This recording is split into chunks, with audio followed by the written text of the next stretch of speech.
Experiment 7522, Cognitive Spatial Manipulation. In early 1995, Pinnacle began an experiment to see how connected the human mind was to the world around it. There was a theory gaining traction that the world around us is how it is, because that's how we observe it. This theory originates from the work of Werner Heisenberg in the 1970s and his uncertainty principle. This principle stated that a particle is in an undetermined state until it is observed. Only then do its attributes solidify into one state, locking them in. In the case of this experiment, that observation is made by the human mind. Pinnacle researchers took this idea a step further and theorized that the human mind could be trained in such a way that the subjects could control the world around them by simply observing it in a different way. The subjects were brought into the facility and separated into soundproof booths. Each subject was told that they would spend the next 48 hours being shown images of the same item over and over, each time with a voice repeating its name. Not all subjects endured the experiment.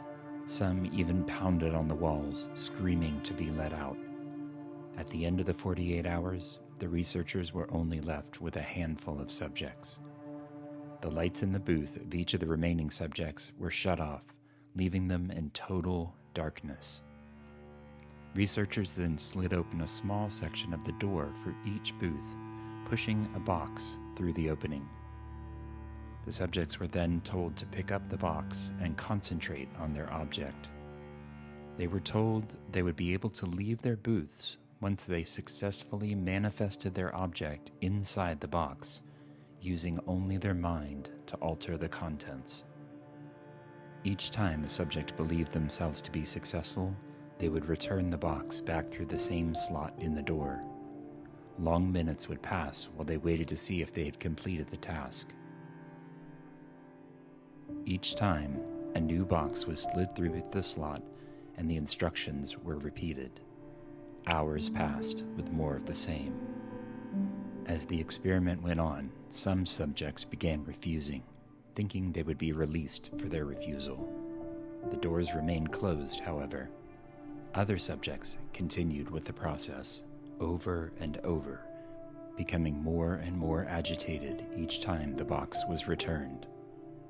Finally, as researchers looked on, the box of one subject, the one assigned chair, dropped from their hands and hit the floor hard, much harder than it would have been if it was empty.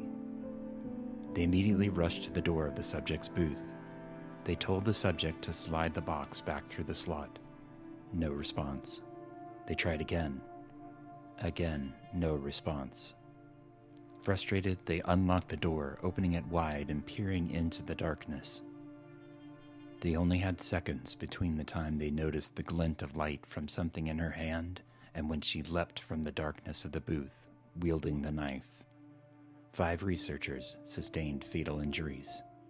The remaining researchers cornered her and, with that same quiet laugh, she plunged the knife into her chest and slumped to the floor.